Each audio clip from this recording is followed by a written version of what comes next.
Now that we're all fresh off the start of Season 3, I wanted to start a discussion about the major open thread left at the end of this chapter's story. Well, one of them.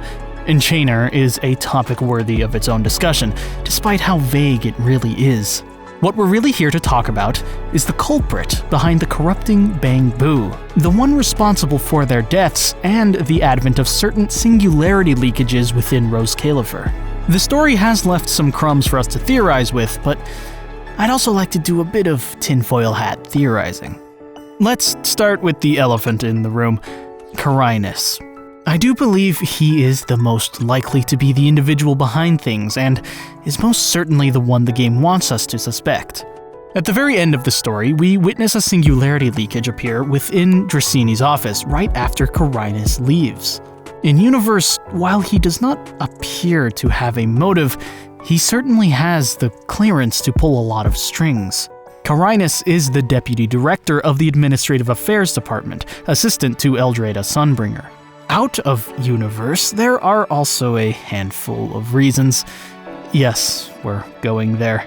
Carinus sports a visual design that is more complex and unique than that of a NPC, yet not quite detailed enough to indicate playable character status. He has a unique face and unique dialogue animations, something a standard NPC like Edward does not have. What does this mean? Well, historically, Zenless puts in the extra work for major story NPCs, which 9 times out of 10 mean they're antagonists. Quick major spoiler for Penacony in Honkai Star Rail. Doesn't Carinus remind you of Sunday? Pre-Express in the suit? If you don't play Star Rail, don't worry about it. Now, I don't like using out-of-universe details for theory crafting, but in this case, it really feels like the game is pushing Carinus as the player's suspect. Though his appearance at the end could also just be a red herring. And personally, I hope it is. Carinus would be awesome as a playable character, and well, I say with 70% confidence he's voiced by Mark Whitten, who has one of my favorite voices in the industry. The second potential suspect I want to discuss is a bit of a crazy one, and it could tie into Carinus as well. Eldrada Sunbringer. If Carinus is involved, he may be working alone, but he also may be working by Eldrada's orders. Again, there is no apparent motive, and we will get to a potential motive later. However, I do think it's entirely possible with how mysterious Eldrada has been. Until we get to see her more, all the praise from other characters is hearsay. Besides, there doesn't need to be malicious intent. Causing these singularity leakages with Bangboo may be some sort of means to an end. After all, we know something is wrong with Eldrada, presumably Eldrada, because of what Norma said back in 2.8. Relax, Lady Sunbringer is alive and well. Make that mostly well.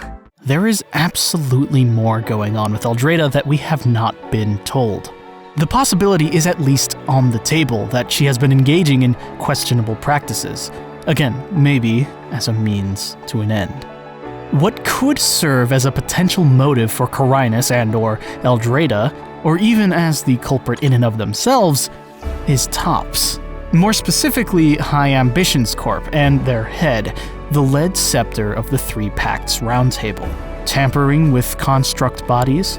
That reeks of Yokai, who is currently serving the lead scepter. He was the only one at the Roundtable who deliberately wanted to head to Roscaelifer, even using Yokai to rig the vote in his favor. And we know High Ambitions is now in direct contact with the island. In the same way TOPS backed Lucius during the last Tour de Inferno, they could now be backing Carinus. They could have even struck a deal with Eldrada, promising their aid in advancements against the Creator. Or they very well could be up to their own no good by themselves. Remember, High Ambitions was after Remiel's Void Hunter weapon in the Melano Hollow, before Faith and Cecilia, Billy, and Promia put a stop to them. If we assume High Ambitions is now using Bangboo to cause singularity leakages, which attracts the attention of what I presume to be enchained ethereals, which attracts the attention of first-generation Void Hunter Remiel Dan, then yes, I do think it's very, very safe to assume Topps is up to no good. Before closing off this theory, I want to speak quickly on some other minor suspect possibilities. The first is Lindvern Sunbringer, based entirely on the fact she is away at the moment.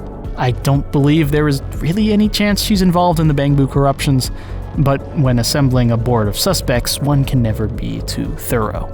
The other final case is that there very well could be a rogue actor within the external strategy department, seeing as they are the ones in charge of Bangboo. Of course, we all but know for a fact Velina and Norma are clear, and there are currently no other known ESD members that could fit the bill, but again, throw them on the board. What do you think?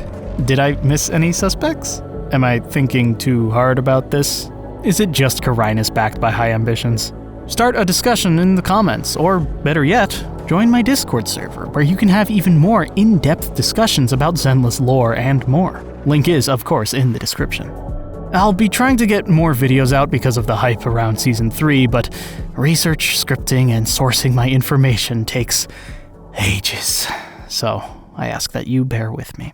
My name has been Glastic. Thank you for watching. On everyone's soul, we are all pulling secret. Heed the Hollow's call.